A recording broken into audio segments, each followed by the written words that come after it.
70 candles would have been too many to fit on a cake, but not one was lit for me that night. The dining room was filled with noise, the clink of silverware, the low hum of conversation, bursts of laughter, but none of it carried toward me. Before we continue, don't forget to like this video, subscribe to the channel, and turn on the bell icon, so you never miss a story like this one. I sat at the far end of the table, the birthday banner drooping crooked above me as though even it had given up. My son had organized the dinner, or rather his wife had. They called it a family celebration, though I hadn't been asked what I wanted, and I wasn't sure my presence had been wanted at all. The restaurant was the kind I never would have chosen. Dim chandeliers hanging like jeweled cages, menus printed on thick parchment, waiters hovering like sentries.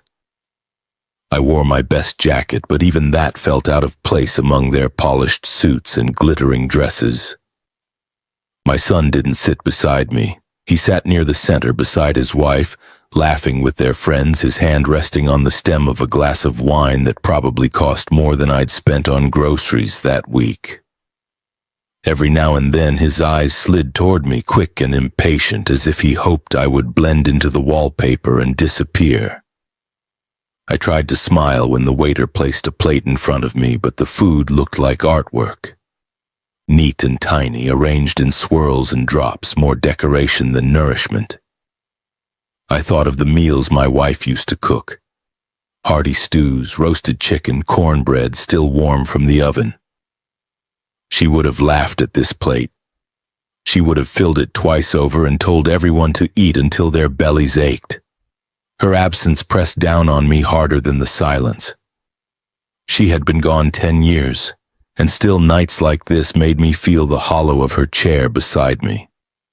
Halfway through the evening, the laughter at the other end of the table swelled, and I realized my birthday wasn't the reason they were gathered. It was an excuse, a backdrop for their own revelry. My son clinked his glass, grinning as he announced plans for a new house, a vacation abroad, business ventures he boasted about, though he had never built a thing with his own hands.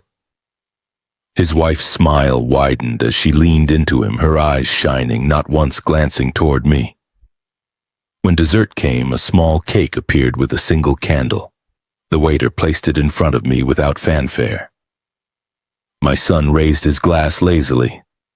"To Dad," he said, almost as an afterthought. 70 years. There was polite clapping. A few murmured happy birthdays. I blew out the candle, the smoke curling up like a question mark. No song, no laughter, just the echo of forks on china as the moment passed. Then came the words, "I'll never forget." As people began to rise from their chairs, my daughter-in-law leaned close, her perfume sharp, her whisper sharper. "You're embarrassing him, you know. Sitting there like you belong. This is his world now, not yours. Maybe it's time you stopped showing up." The words cut deeper than I let show. I didn't answer. I simply looked at my son. He didn't deny it. He didn't defend me. He just lowered his eyes to his glass as though the truth had been spoken and he had no intention of contradicting it. The room blurred around me. Voices rose, laughter returned, chairs scraped against the floor. I stood slowly, steadying myself against the table, and no one noticed, not until I had reached the door. Even then, only the waiter glanced up, offering a polite nod as he held it open. The night air hit me like a slap. Cold, sharp, cleaner than the air inside. I drew it in, my chest tight, my heart pounding not from anger but from something heavier. 70 years. 70 years of work, of sacrifice, of building a life from nothing. And here I was, dismissed like an old coat no one wanted to wear anymore. I walked into the dark, leaving the noise and light behind, and in that silence I made myself a promise.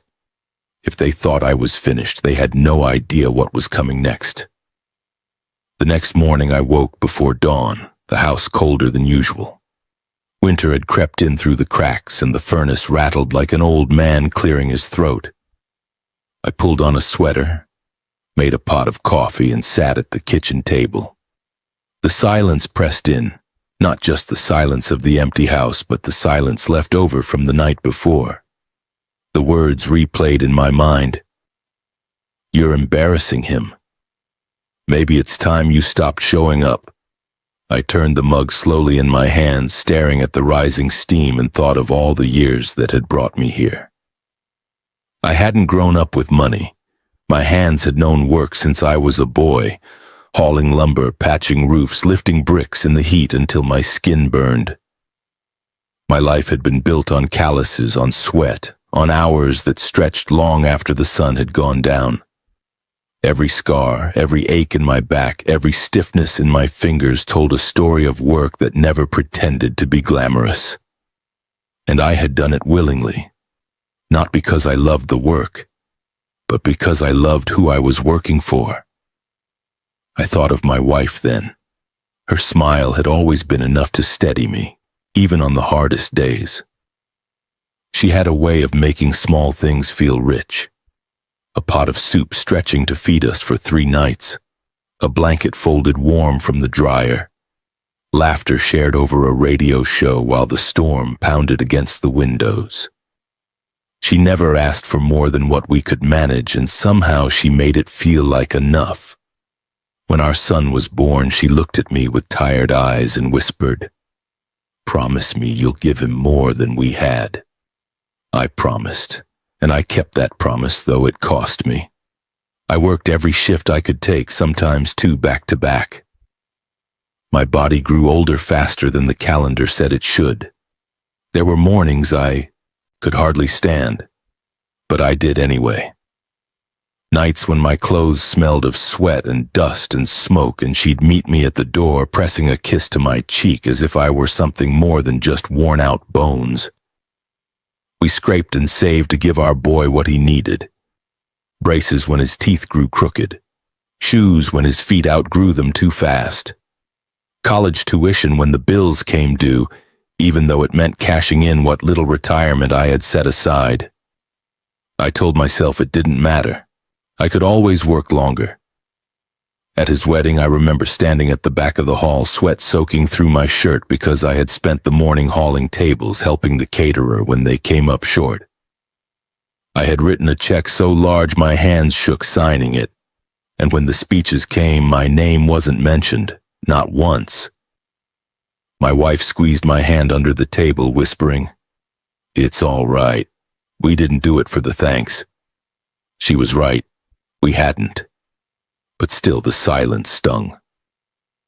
After she passed, the house grew unbearably quiet. The woman who had filled every corner with warmth was gone, and I filled the emptiness with one thing: helping my son. When the roof leaked, I climbed up and patched it. When their car broke down, I wrote a check. When the baby was born, I bought the crib, the stroller, the boxes of diapers stacked to the ceiling, and each time I told myself, this is what fathers do. This is love. But last night, sitting in that restaurant, listening to my daughter-in-law whisper poison while my son looked away, I realized what I had created. I had given and given until giving became expected. My silence, my sacrifices had been mistaken for weakness. They had mistaken me for a man who had nothing left but gratitude for the scraps they allowed me. But they were wrong. I sipped the last of my coffee, the bitterness grounding me, and looked around the kitchen. On the mantel above the fireplace sat a photograph of my wife, her eyes steady, her smile soft. I stood and walked toward it, my hand brushing the frame. "You told me once," I whispered, "that love without respect turns sour." She had been right then, and she was right now. I had given love, but I had been denied respect. And now, the time had come to change that. For the first time in years, I felt something rise in me that wasn't guilt, wasn't grief, wasn't resignation. It was resolve. The days after that dinner stretched on like a winter without end. I thought, perhaps foolishly, that my son might call, that he might come by, knock on my door, say the words his eyes hadn't dared to at the table. "I'm sorry, Dad. I should have defended you. But the phone stayed silent. Instead, the distance grew louder. I heard about their new house before I saw it. A sprawling estate on the edge of town, purchased within weeks of the inheritance papers being finalized. Neighbors whispered about the marble driveway, the wrought iron gates, the chandeliers that could be seen glowing through the tall windows at night. It was a far cry from the little house I had built with my own hands, where every nail hammered had been a prayer for the family that would live there. I drove past it once, not out of envy, but out of disbelief. The house rose like a monument, sterile and perfect, a castle carved from stone. My daughter-in-law stood outside, directing workers as they hauled in furniture. She laughed into her phone, her voice carrying over the hedge. My son walked the grounds with a swagger I hadn't seen before, nodding as if each brick had been laid by his will alone. I didn't stop. I didn't honk.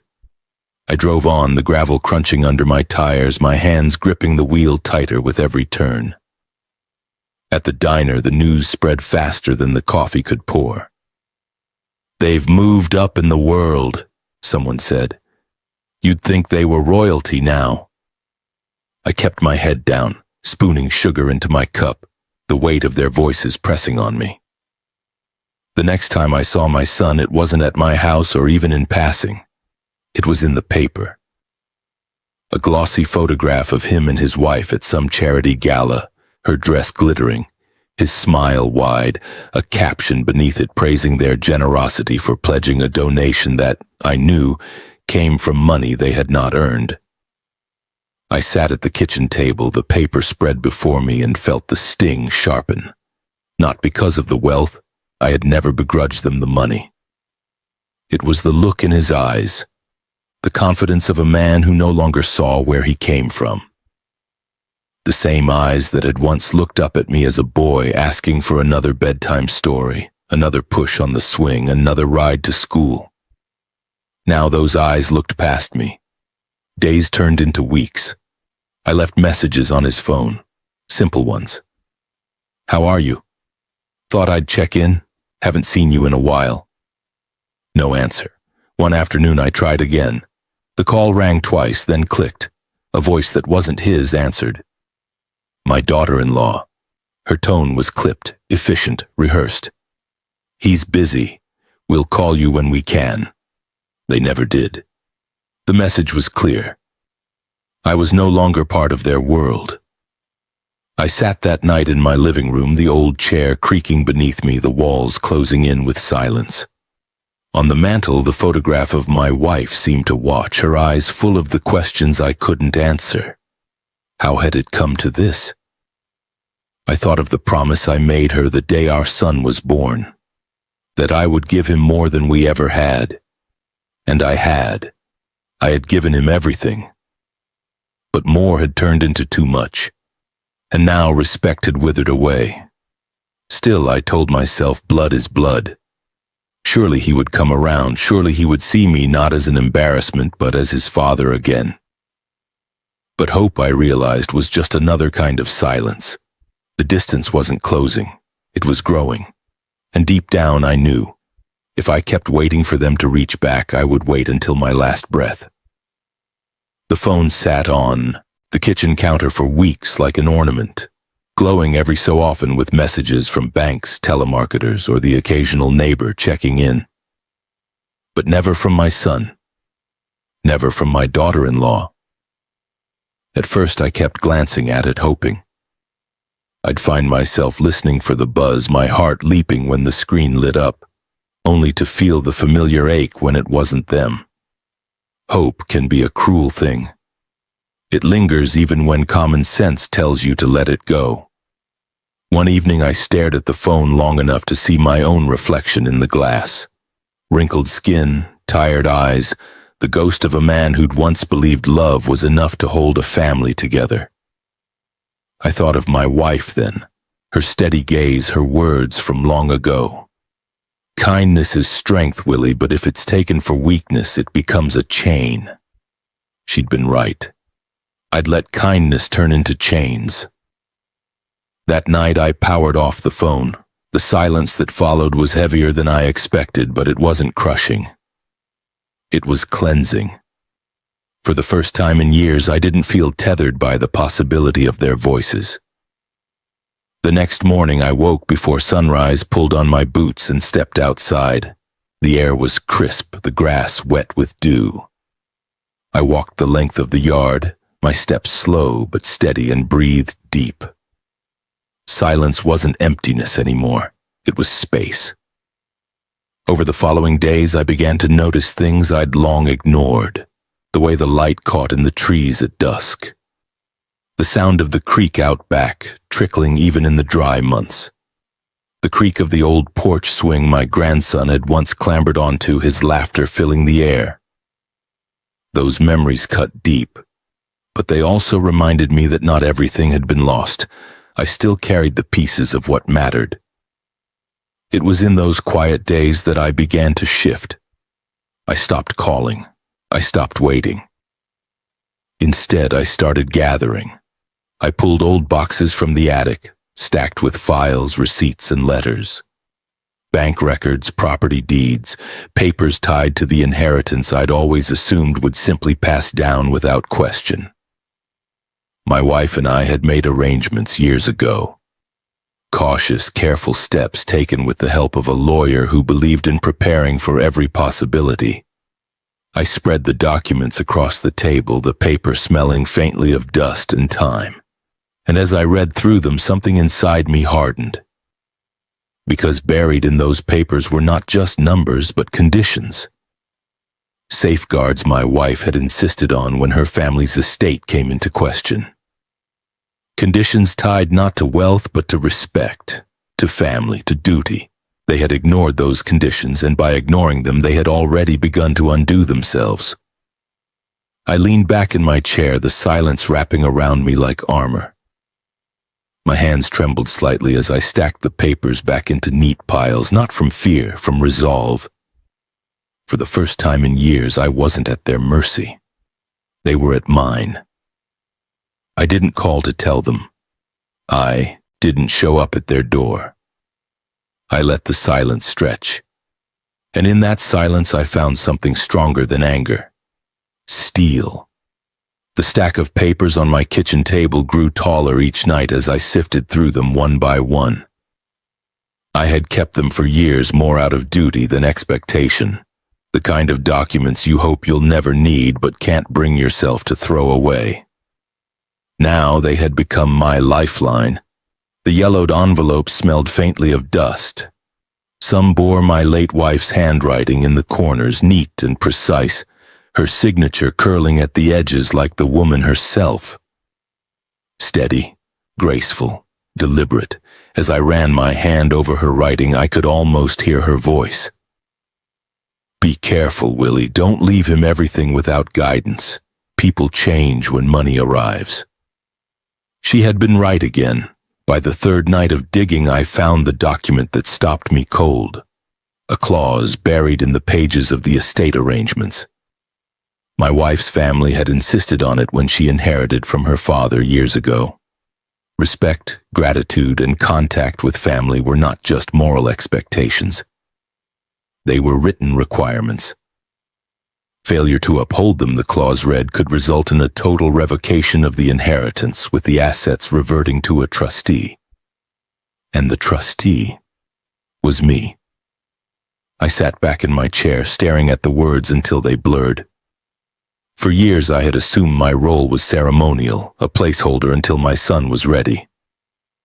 But my wife had made sure of something else. She had placed the decision in my hands. She must have known. The next morning I made an appointment with David Foster, the lawyer who had helped us all those years ago. His office hadn't changed, the same oak-paneled walls, the same scent of leather and paper. He shook my hand firmly, his eyes steady behind silver-rimmed glasses. "Willie," he said, guiding me into his office. "It's been a while. What brings you back?" I laid the folder on his desk, my hand heavy as I pushed it toward him. "I need to know if this is still valid." He opened it, adjusting his glasses as he read. The room grew quiet except for the rustle of pages. When he finally looked up, his brow furrowed. There was no hesitation in his voice. It's valid. Every word. These conditions were built to stand the test of time. If your son has failed to uphold them, then legally the inheritance can be revoked. You have full authority as trustee. The words settled in me like steel. For a long time I had felt powerless, silenced, dismissed, erased. But here in black and white was proof that my silence had weight. David leaned back, studying me. Has he failed to meet these conditions? I thought of the cold text messages left unanswered, the clipped voices on the phone, the empty chair at my birthday dinner, the whispers of embarrassment. I thought of the way my daughter-in-law leaned in close, dismissing me as if I were a stranger. Yes, I said quietly. He has. David nodded slowly. Then you know what must be done. I left his office with the folder tucked under my arm, the winter wind biting at my face. But inside I felt something burning steady. Not rage, not vengeance, but resolve. That night, as I sat by the fire, I pulled my grandson's crayon drawing from the fridge. It was a house, crooked lines, bright colors, his small scrawl at the bottom. Me and Grandpa. I set it beside the folder of documents. Two legacies side by side, one written in ink and law, the other in wax and innocence. And I knew which one mattered most. The conditions weren't just a loophole. They were my wife's voice reaching across time, reminding me of what respect truly meant. And I would honor her by making sure those conditions were enforced. I hadn't spoken to my son or his wife in weeks, but I didn't need to. Their lives played out in public louder than any words they might have said to me. Everywhere I went, I heard about them. At the diner, over eggs and coffee, people chuckled about the new car parked out front of their mansion. A foreign import gleaming in the winter sun with a price tag that could have bought 5 of my houses. At the hardware store, men talked about the way he strutted through town, shaking hands like a politician, promising new ventures he couldn't possibly understand. Even the local paper carried their faces once again. There they were, smiling wide at another gala, her in a dress that glittered like it had been spun from glass, him in a tuxedo with a bow tie he never would have known how to tie without someone else's help. The caption praised their generosity for pledging funds to some new project, funds I knew they had never truly earned. I folded the paper neatly and set it aside. Their illusion was loud, but it wasn't new to me. I'd been feeding it for years. Checks slipped quietly into their hands, bills paid before they noticed the lights would have been shut off, emergencies covered before panic could settle in. But this time I wasn't the one holding it up, and without me, I could see the cracks spreading, faint but certain. One afternoon I drove past their estate on my way back from the feed store. The iron gates stood open, workers hauling in marble statues for the yard. My daughter-in-law directed them with the sharpness of a queen, pointing, scolding, snapping her fingers when they faltered. My son stood a few feet away, sipping something from a glass, nodding as though he understood any of it. I slowed the truck as I passed, though not enough for them to notice.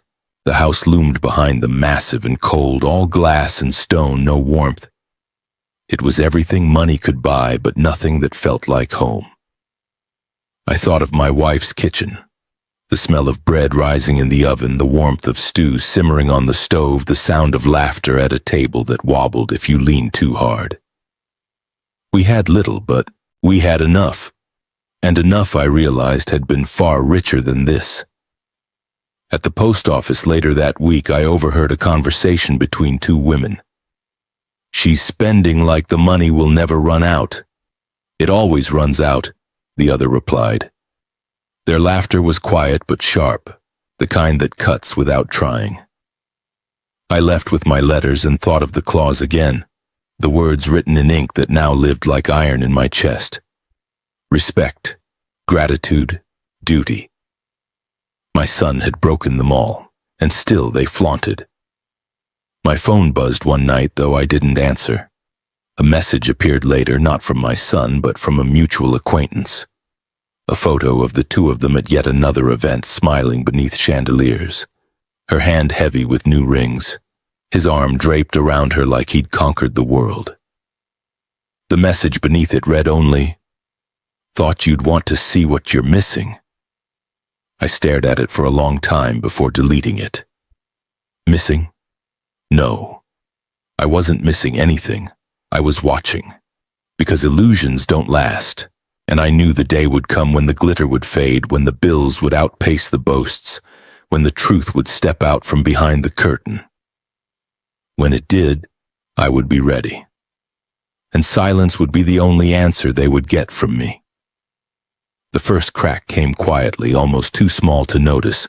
A headline in the local paper tucked on the second page. Estate contractor files complaint over unpaid bills. I read it twice, my coffee cooling in the cup. There was my son's name printed bold, his wife's initials beside his. The complaint detailed late payments, broken promises, and workers left waiting for checks that never came. I folded the paper neatly and set it on the table. The cracks had begun. At the diner that morning, the whispers carried louder than the clink of spoons. He promised them payment weeks ago. Bought that new car, though. Living large doesn't keep the lights on. I stirred sugar into my coffee, listening without looking up. People loved a spectacle, but this wasn't just gossip. It was the slow unraveling of something they had built to impress the world. A week later, another crack appeared. This one I saw with my own eyes. Driving through town, I passed their estate and noticed the iron gates sagging on their hinges, the kind of neglect that came when bills went unpaid. Workers stood outside the driveway, smoking cigarettes, their equipment idle. My daughter-in-law emerged from the house, her face pinched tight as she spoke sharply to them. Her gestures were wide, her voice shrill even from a distance. My son appeared behind her, trying to smooth things over with words, but his smile didn't reach his eyes. They weren't in control anymore. By the third week, the cracks had widened into fractures. Another article surfaced. Charity donation withdrawn after funds declined. The very gala where they had paraded their generosity now turned against them, the organization issuing a statement that their pledge was regrettably unfulfilled. The photo accompanying the article told more than the words did. My son, once confident, looked worn. My daughter-in-law's smile was brittle, her eyes darting to the side as if searching for an escape. I clipped the article not to gloat but to remember. I had seen this coming. I had warned myself long ago, illusions always shatter. At the grocery store, I overheard a conversation in the next aisle. She tried to use her card, declined twice, left the cart full, walked out with nothing. Their laughter was quiet but merciless. I placed my bread and milk on the counter, paid in cash, and left without a word. That night I sat on my porch as the sun sank low, the horizon burning red. I thought of my wife again, her insistence on those clauses, her foresight in protecting what we had built. She had known that love without respect would crumble. She had known this day might come. And here it was. The cracks in their glass palace were no longer invisible. They were spreading, jagged and sharp, cutting into the very foundation they had claimed as their own. I didn't need to lift a hand. The silence did the work for me. It was late afternoon when the knock came. I had been sitting by the window, the fire crackling low in the hearth, the last of the day's light fading into the trees. The knock wasn't polite. It rattled the frame, 3 sharp blows that carried more demand than request. For a long moment I didn't move. I stared at the door, my hand resting on the arm of the chair, my breath steady. The silence in the house pressed heavy, like it was holding its own breath alongside me. The knock came again, harder this time. A voice followed. "Dad, open up!" I closed my eyes. The voice was familiar yet strained, not the confident tone I had heard echoing at galas or in glossy newspaper photos. This voice cracked, low and desperate, worn down by something heavier than pride. Another knock, then another. "Dad, I know you're in there. We need to talk." I rose slowly, each step toward the door measured, deliberate. Through the glass panel I saw his shape on the porch, shoulders slumped, coat wrinkled, hair unkempt. He looked smaller than I remembered, as though the weight of the world had pressed him into someone I barely recognized. Behind him, headlights glowed from a car idling in the drive. In the passenger seat sat his wife, her face pale in the dim light, her arms crossed tightly over her chest. Even at a distance, I could see the sharpness in her eyes, the demand that hadn't softened even now. I placed my hand on the knob but didn't turn it. "Dad," he called again, softer this time. "Please, we're in trouble." Trouble. The word hung heavy in the air like smoke. I thought of the unpaid contractors, the withdrawn donations, the whispers at the grocery store. I thought of the way they had dismissed me at that birthday dinner, the way my daughter-in-law had leaned close, whispering poison while my son looked away. And then I thought of the clause, the words in black and white. Respect, gratitude, duty. They had broken all three. I pulled my hand away from the knob and stepped back. Another knock, louder, desperate. "Dad, I know you're there. Just talk to me, just this once." I turned, walked back to my chair, and sat down. The fire hissed softly as a log shifted, sparks floating up the chimney. The knocks continued for a while, then slowed, then stopped. Through the window I saw him stand there, his breath visible in the cold air, his shoulders sagging lower with each passing second. Finally he turned, walking slowly back to the car. His wife said something sharp as he climbed in, her gestures stiff, her mouth moving fast. The headlights swept across my porch as the car pulled away, the tires crunching down the gravel until the night swallowed the sound. I sat in the quiet, staring at the door. My chest ached, not with regret but with something deeper. Strength. For years I had opened that door without hesitation. For years I had given before they even asked, patched holes before they noticed the leaks, carried burdens they hadn't even tried to lift. But tonight, the door had stayed closed. And in that silence I realized something important. Sometimes the strongest answer a man can give is none at all. The summons came not from me but from the lawyer. David Foster had been patient when I visited his office weeks earlier, patient when I slid those yellow documents across his desk. Now his patience had ended. He called them in. My son, my daughter-in-law, and me. The office was the same as it had always been.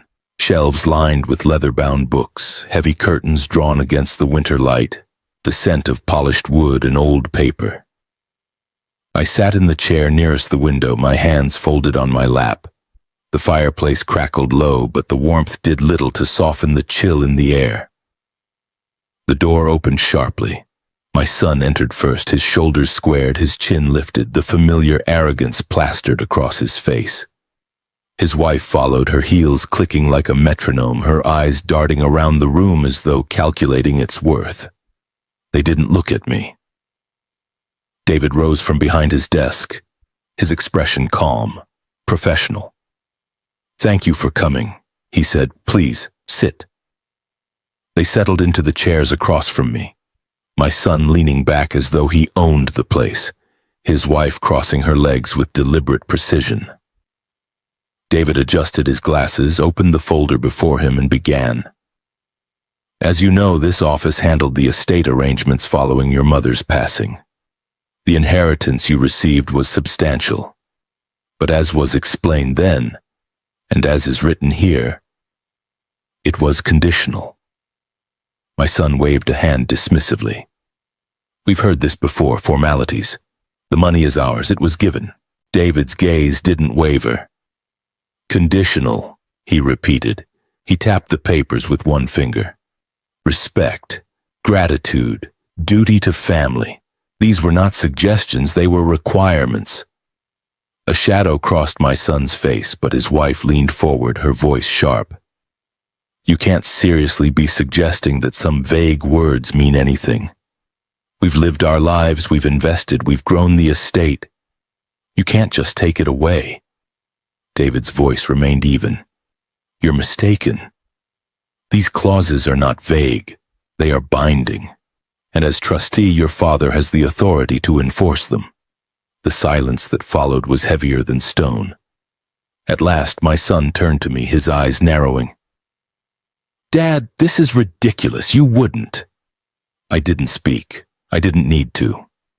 David continued. The record shows prolonged neglect of these conditions. You've severed ties with your father, dismissed his presence, publicly disrespected him. You failed to uphold the very foundation upon which this inheritance was granted. My daughter-in-law scoffed, her laughter brittle. So what? He's going to strip us of everything because we didn't invite him to dinner? I looked at her then, meeting her eyes for the first time in months. It wasn't dinner, I said quietly. It was respect. And you never gave it. Her mouth closed, her face flushing. David tapped the folder shut. Effective immediately, the assets revert to the trustee. That is the legal reality. This office will begin proceedings to transfer authority. Accounts, properties, and holdings will no longer be in your control. My son shot up from his chair, his voice breaking through the calm like a storm. You can't do this. That money is mine. It's ours. David remained composed. No, it was never yours. It was entrusted, and you failed the trust. I stood slowly, steadying myself on the arm of the chair. My son turned to me, his eyes wild, his voice pleading now. Dad, please. You can stop this. Just say the word. For a long moment, I looked at him. Not the man standing there, but the boy I had once carried on my shoulders. The boy who had once run to me with scraped knees. The boy who had once called me his hero. But that boy was gone. All that remained was a man who had traded respect for arrogance, gratitude for entitlement. I've said enough, I whispered. And then I walked out, leaving the crackle of the fire and the weight of silence behind me. The first signs came quietly, like the soft creak of a foundation before a house begins to fall. Their estate, once glowing at night like a monument, grew darker. Fewer lights in the windows. The gate, which had once stood open to welcome deliveries of marble statues and imported furniture, now sagged closed, the lock rusting in the cold. Word spread quickly. Accounts had been frozen, properties repossessed. Cars hauled away on flatbeds under the gaze of neighbors who pretended not to watch but couldn't look away. At the diner, the whispers turned to open conversation. Did you hear? Bank took back the lake house. Saw the movers carrying boxes out yesterday. Looked like they didn't even finish packing. They used to act like they were kings, now look at 'em. I stirred my coffee and said nothing. I didn't gloat. I didn't smile. The truth didn't need my celebration. It simply stood on its own. One afternoon I drove past their mansion.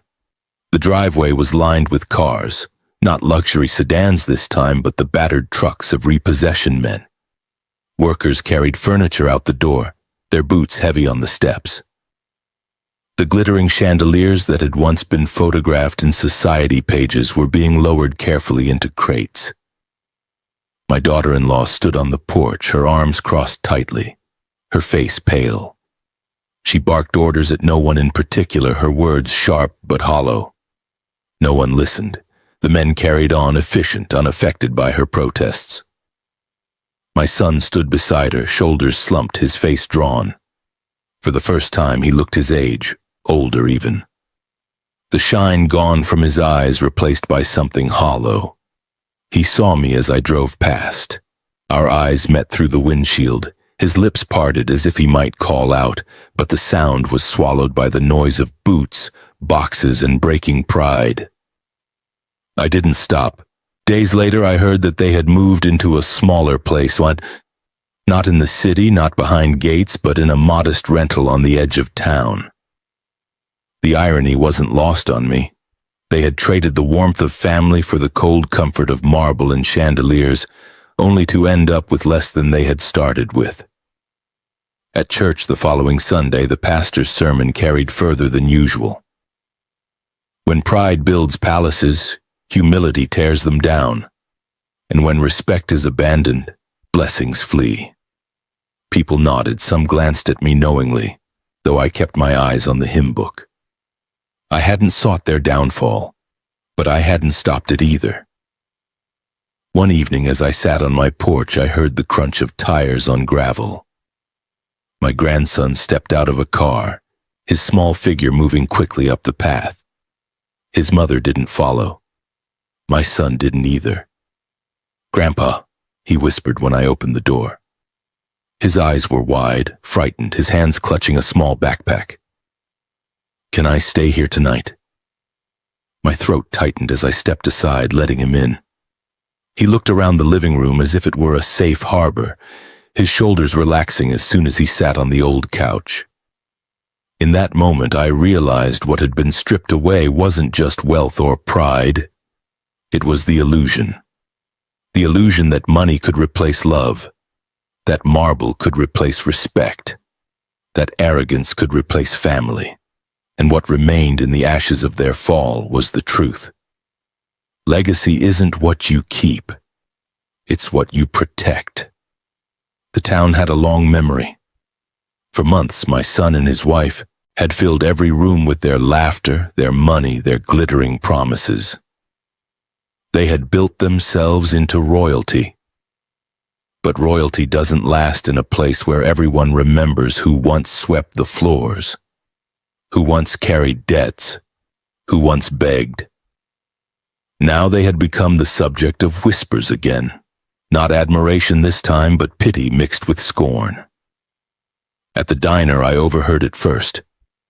She was at the grocery store again, tried 3 cards, all declined, left the cart and walked out. "He's been down at the bank asking for extensions. They told him no." Funny how fast the mighty fall. I stirred my coffee and said nothing. Silence was still my weapon, and I wielded it carefully. A week later, I saw it with my own eyes. My son stood outside the hardware store talking to a man I knew well. His voice was low, his hands restless.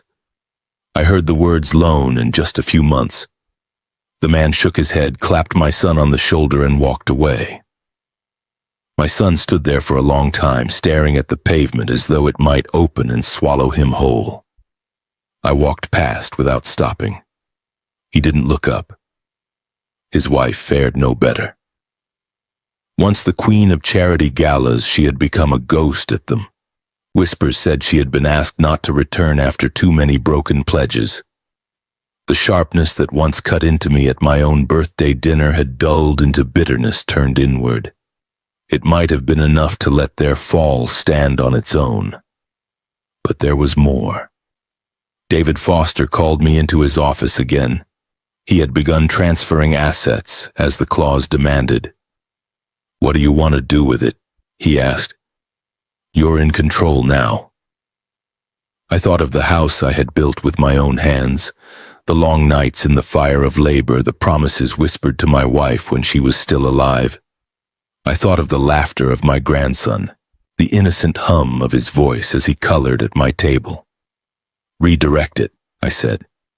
"Scholarships, community centers, causes she would have loved." David smiled faintly. "Your wife would be proud." News spread slowly but surely, not of their fall this time, but of the quiet rise of something better. A scholarship fund in her name, a grant to repair the community library roof. Food programs for families who had never once looked at me as anything less than one of their own. Meanwhile, my son and his wife walked through town with lowered heads. The pride they had once carried so high had become a weight, dragging them down. One afternoon, I passed them outside the post office. They stood in line, their clothes simpler, their faces drawn. My son saw me first.